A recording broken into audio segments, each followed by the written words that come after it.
All right. So, um, excuse the lack of quality. I'm having to do this on my laptop camera. Typically, I record my videos on my phone.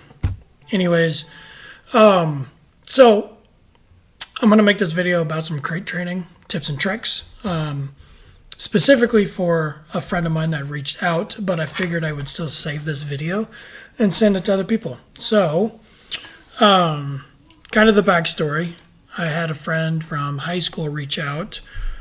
They have a 6-month-old puppy that they've had for about 3 months now. The dog is actually hurting itself escaping out of the crates. So I think her post said that the dog had broken out of a couple different crates. Don't quote me on that, but something along those lines. And the reason the dog is in a crate is because they destroy everything in the house, which, no duh, it makes sense to use a crate in that situation. And they're dealing with a lot of separation anxiety. And then, kind of one of the key things I'm going to hit on here at the beginning is the only time the dog goes in the crate is when they leave the house. So let's start there. This situation is very common, but it's actually a pretty traumatic experience for the dogs. So think about it. Let's get real dark with it. 3 months ago, your dog was ripped away from its mother and its litter mates, and it goes to this weird place known as your house. And not weird because it's you, but weird because it's a human's house. And now that person feeds me. That person says when I can go outside and go to the bathroom. This person gives me water. That person pets me, gives me affection, tells me I'm a good boy or girl. I don't know what kind of dog you have. And yeah, they're the ones taking care of me and literally doing everything for me. And then one day they started putting me in this cage, and then they completely leave. I have no idea where they're going. I have no idea what's going on. All I know is I am thrown in this cage, and they are not here anymore. And this starts happening over and over and over and over again. And it's just as traumatic, if not more traumatic, every time it happens. So, just kind of a dark scenario for you to kind of think about. But the good thing is your dog is still young, 6 months old. It can relearn that the crate is actually a good place. It's a safe place. And it's like your place to go. Like that's your area. Like, do as you please for the most part in there. It's kind of like your kids having their room. Once they're older, like, hey, that's your place. You go in there. You do whatever you want. You build the forts. You leave your clothes out. I don't care. That's your place and your place alone. So your dog has learned that the crate is a terrible place to be. So we have to teach them that it's a good place. Before we dive into like tips and tricks, let's start with crates. There's the wire crates. Everybody knows about those. They're at PetSmart, Walmart, Target, Petco, wherever you shop. They're everywhere. There's the like Pet Safe is the brand. Plastic crates. Plastic crates are typically better, but their weak point are their seams and the door. The door is usually still pretty flimsy. And then you can do your like higher grade plastic crates or even the metal crates. This is the one I'm going to recommend for you specifically, my friend, because of the fact that your dog is breaking out and seriously hurting themselves. That's a huge deal. That is not to be taken lightly. So the crates that I recommend, it's going to be Ruffland, Ruffland. Excuse me, sorry. It's pretty gross, rude, sorry. Then there's Gunner, Gunner. and Dakota, Dakota, like South Dakota or North Dakota. And then the highest end one is Impact, Impact. Ruffland tends to be the cheapest one. It's still a really good crate, but it tends to be the cheaper one. And then Gunner and Dakota, I think, are roughly the same. The crates that I've worked with and used in the past and can vouch for is Ruffland. Still really good, strong, good quality. There's no seams to be chewed on. Not enough space for them to like get their teeth in and chew on the door. Same with Gunner and Dakota. I think Gunner and Dakota have even more of like a metal mesh. I don't know how to explain it. But Gunner and Dakota are kind of your mid-range, high quality ones. And then Impact. This is the crate in the industry kind of known for being like the go-to separation anxiety, the go-to escape artist crate. So Impact, depending on the size of your dog, you're looking at like $700-800. Ruffland, you're looking at $300 to $500, somewhere around there. And Gunner is in Dakota or somewhere in between. So you may look in those higher end ones. Ruffland can get the job done, but based on the doors, which is kind of typically the weak point, you should probably, you specifically, my friend, I'm not going to use your name in the video, maybe look into Gunner or Dakota to save a little bit of money, or if you're rolling in the dough, go with the Impact ones. That's going to be the best one. Now, some tips and tricks. First and foremost, the first thing you should do in any crate that you have, like the ones you have now, if you're going to buy one of these high-end ones, do it with that. Don't wait, though. Use what you got. Start feeding your dog in the crate. All of its meals. Breakfast, lunch, dinner, treats, bones, everything. The only time they eat is in the crate. They don't eat in the kitchen. They don't eat out of their bowls.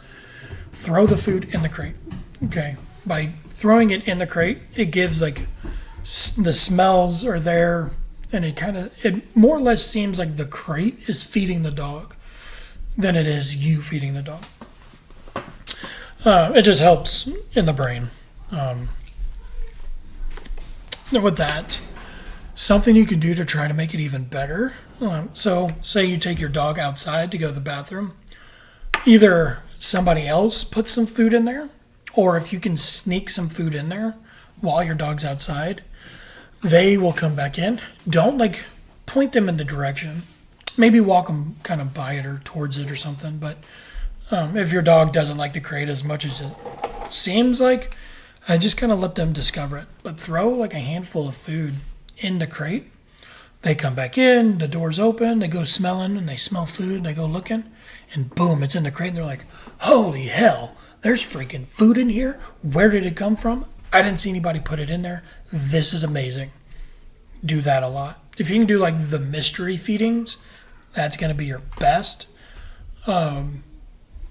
Doing that style. But then next thing you can do is put the crate next to you. So you're in your chair, you're going to watch a TV show, a movie, you're going to read a book, you're going to scroll TikTok, you're going to post pictures and whatever on Facebook. I don't care.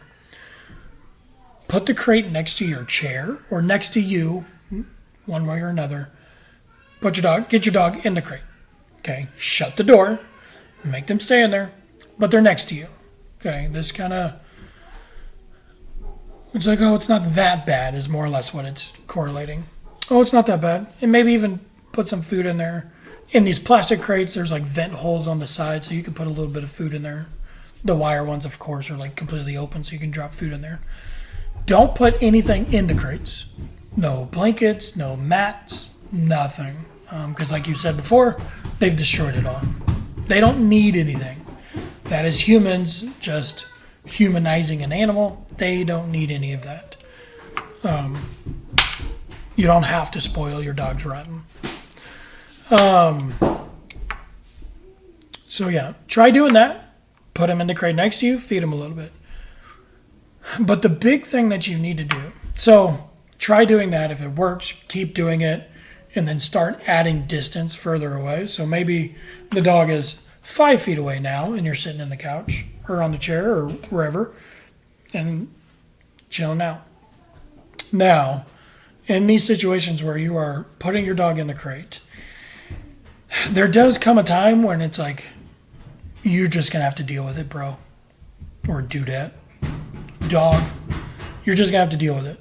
Meaning, you're going to put your dog in the crate, and they're just going to be in there, and they're going to stress out. They're going to freak out. And just deal with it. So, this isn't my go-to way, but at some point, humans' patience and reality sets in, and you kind of just got to put them in there and just, they have to deal with it. So, try doing kind of those first two, making it like a little softer, but then sometimes you just got to be tough love on them. So, tough love, what's that going to kind of look like is you're going to put them in the crate while you're home. Do a lot of this while you're home. Create that separation from your dog. That way it's less of a deal when you actually do leave. You're going to put them in the crate. They're going to start screaming and crying and whining and barking and all of that stuff. First and foremost, don't give in. Do not go over there and just immediately let them out. I know you got kids. Don't let the kids let them out. People are going to get mad in the house. It's going to be irritating. It's going to be hard. It's going to be tough. Don't give in. The only way they get to come out is when they've calmed down. And that can kind of change if they're like level 100 going bonkers. If they bring it down and just kind of pause and like take a break for a second, let them out. So they start clicking that, oh, I get out when I'm calm. Okay. And the longer I'm calm, the better chances I get out. The other thing you could try doing with this tough love situation, put them in the crate, you start to walk away, and if they start going bananas, you don't look at them, you don't talk to them, you just walk over and you shake the crate, like just a real, like a stern little shake. You're not like flipping it like a madman, you're not like picking it up and slamming it down, you're just giving it a good little earthquake shake. You don't have to make that noise unless you want to. Weirdo. But you're going to go over there, you're going to shake it, and you're going to walk away. They get barky and noisy again, you're going to walk over, you're going to shake it. And you're just going to keep doing this until they decide to relax for a solid 30 seconds, and you let them out. That's the reward. The reward is being free. Okay, this was a little tough emotionally for people, but unfortunately, sometimes it does have to happen when it's this drastic of a problem. I'll be honest with you. When I first got my puppy, we got him like New Year's or so. He was young. He was like 8 weeks old. He was super young. And for the first week, it was a nightmare doing it. We had to do the tough love because I had to go to work. My wife had to go to work. Like we didn't have time to do kind of the slow stuff, the make it nice, make it pretty, make it all rainbows and unicorns. Like, jeez Louise. We didn't really have time for that. So the first week was hell. But after that, he would whine a little bit. He still whines a little bit, but it's typically when he has to go to the bathroom, which is great. So it should only take a few days of the tough love for it to get better. It still takes time. He's 5 months old now, still whines a little bit in the crate, but he sleeps in the crate. He's in the crate when I leave. As far as I know, he doesn't bark and squeal and scream. He just chills out in the crate. And even to this day, when I'm home, I will go put him in the crate and just let him hang out in the crate.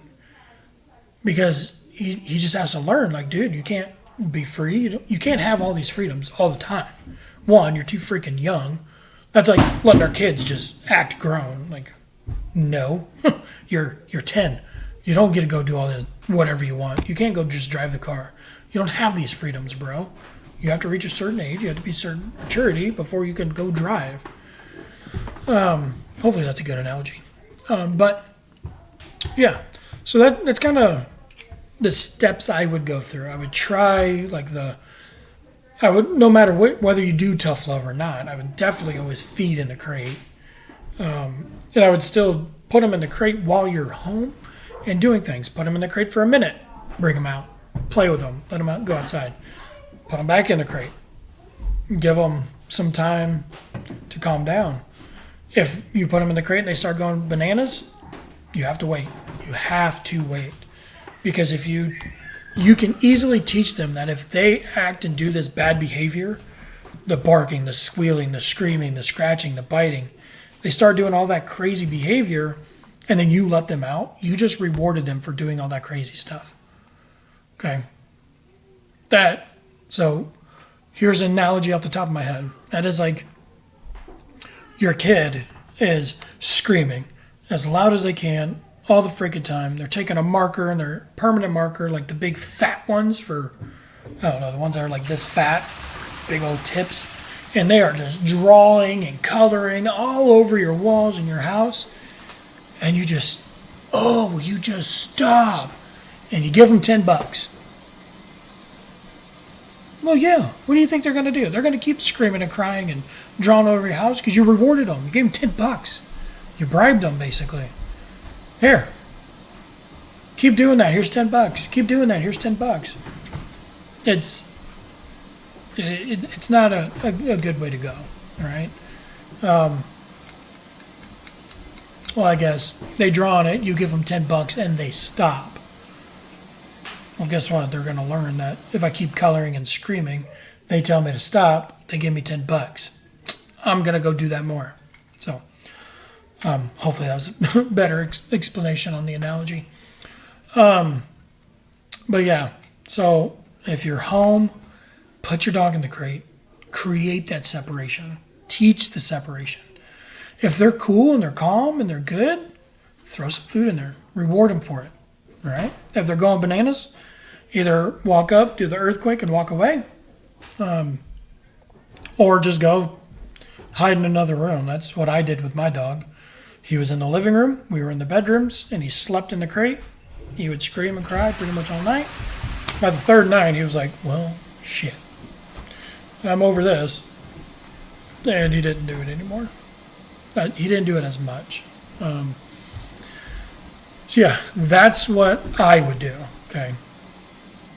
You can research and look on YouTube and find a million other ways of doing it, but this is the route that has worked best for me. Try to make it nice, make it a fun place to go with the food stuff, and then like make it an okay place by having the crate next to you while you're doing stuff, but them in the crate. And then kind of the last thing is just, hey bro, you're going in here, you got to deal with it. And then shake the crate for being a crazy, reward for being cool and calm. And if you guys can bear with it, have your dog sleep in the crate overnight. That will, again, the first week or two will probably be crap. You'll lose sleep. It's going to like have a newborn all over again. But worse because dogs typically are louder. But yeah, so hopefully that was good information for you guys. Let me know if you have more questions. Reach out to me. You either have my phone number or you can DM me on Facebook, Instagram, whatever. I don't care. And let me know. Thanks.